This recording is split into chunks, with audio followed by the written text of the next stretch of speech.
दोस्तों, आपको नहीं लगता राम मंदिर भविष्य को बदलने का एक द्वार है? हमने कुछ लोगों से पूछा और जाना कि राम मंदिर की जरूरत क्यों है। हम आज जो कुछ भी हैं सिर्फ अपने ही नहीं बल्कि अपने पूरे देश के अतीत की वजह से। इसलिए उस अतीत के अवगुणों को एक्सेप्ट करना और गुणों पर गर्व करना हमारा दायित्व है। मुझे लगता है कि राम मंदिर का निर्माण अवश्य होना चाहिए, क्योंकि हिंदुस्तान में हिंदू धर्म के लोग ज्यादा संख्या में रहते हैं और राम मंदिर के पुनर्निर्माण से उनका जो धर्म के प्रति आस्था और विश्वास है वो बना रहेगा।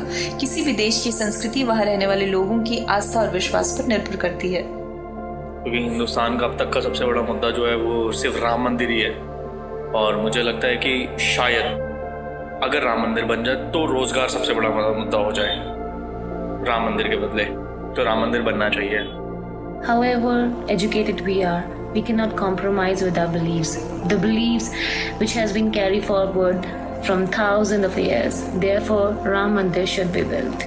हमारी प्राचीन धरोहर एवं हिंदुत्व देश की स्थापना के लिए राम मंदिर अति आवश्यक है, क्योंकि मंदिर एक ऐसी जगह है जहाँ से आप अपनी नेगेटिव एनर्जी को पॉजिटिव एनर्जी में चेंज करते हो। दोस्तों, हमें लगता है राम वो आत्मा है जो हम सब में बसती है, इसीलिए राम मंदिर। राम वो आस्था है जिससे हम सबकी हस्ती है, इसीलिए राम मंदिर।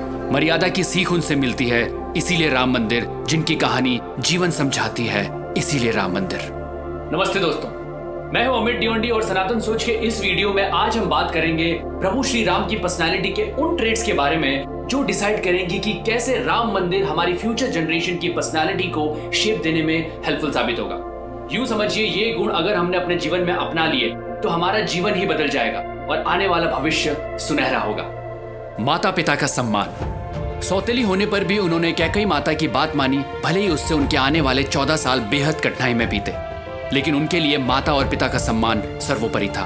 भाई हो तो ऐसा। छोटे भाई भरत से इतना प्यार कि उसके लिए उन्होंने न केवल अपनी राजगद्दी छोड़ी बल्कि वनवास भी स्वीकार किया। आदर्श पति। अपनी पत्नी माता सीता को सुरक्षित वापस लाने के लिए कई कठिनाइयों का सामना किया और कई 100 किलोमीटर दूर जाकर अधर्मी रावण को उसके किए की सजा दी। दोस्ती की मिसाल। सुग्रीव से दोस्ती निभाते हुए वाली को सबक सिखाया और अपनी दोस्ती का फर्ज निभाया। धर्म की रक्षा। धर्म की रक्षा का यह मतलब नहीं है कि रिलीजन की रक्षा करना। श्री राम जी के जीवन से हमें ऐसे कई उदाहरण मिल सकते हैं जो हमें इस बात की शिक्षा देते हैं कि नीड ऑफ द आवर को समझकर उस प्रॉब्लम की जड़ तक पहुंचकर उसे कैसे ठीक किया जा सकता है। अधर्म का नाश। ज्ञानी होने के बावजूद अधर्मी रावण को सबक सिखाना अनिवार्य था। श्री राम ने यही किया। दुश्मन का सम्मान। उन्हें इस बात का भी खेद था कि उनके हाथों शिव भक्त रावण की मृत्यु हुई है। Selfless thinking. उन्होंने कभी अपने बारे में नहीं सोचा। श्री राम हमारे लिए भगवान इसीलिए हैं क्योंकि उनसे बेहतर इंसान नहीं था और ना ही कभी होगा। लेकिन अगर हम उनके जीवन से 1% भी सीख लेकर अपने जीवन में उतार लें तो सब बदल जाएगा। दोस्तों, ये बात हमें समझनी चाहिए और अपने बच्चों को भी समझानी चाहिए। दोस्तों, हजारों साल पहले के राम मंदिर को बाबर ने ध्वस्त जरूर किया, लेकिन भारत के दिल से राम के नाम को नहीं निकाल सका। यही तो सनातन धर्म की सीख है। शरीर मरता है परंतु आत्मा सर्वथा जीवित रहती है, और यही आत्मा हम सब में बसती है जो सिर्फ और सिर्फ प्रभु श्री राम के गुण गाती है और उनसे प्रेरणा लेती है। अब फिर से श्री राम की सोच एक नए मंदिर के रूप में हम सबके सामने होगी। आइए इसे भविष्य शांति का द्वार बनाएं।